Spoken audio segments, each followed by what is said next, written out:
This is your quick beginner's guide to editing photos in CapCut. Let's turn a basic picture into something scroll-stopping in just a few taps. Open CapCut, tap New Project, then switch to Photo and pick the picture you want to edit. First, crop your photo. Tap Edit, then Crop, choose your aspect ratio, and drag the corners until the framing feels right. Use Rotate or Flip if your photo is sideways or you want a more dynamic angle.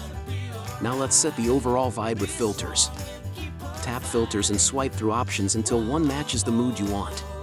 Adjust the filter intensity slider so the effect looks natural, not overdone. For more control, tap Adjust. Start with brightness, contrast, and saturation to clean up the image. If needed, tweak highlights and shadows to bring back detail in bright skies or dark areas. To add a title or caption, tap Text, choose Add Text, then type your words. Pick a clean font, adjust size, and drag the text where you want it to sit on the photo. Happy with your edit? Tap the export icon, choose your resolution, and export the photo to your gallery. That's your first CapCut photo edit done.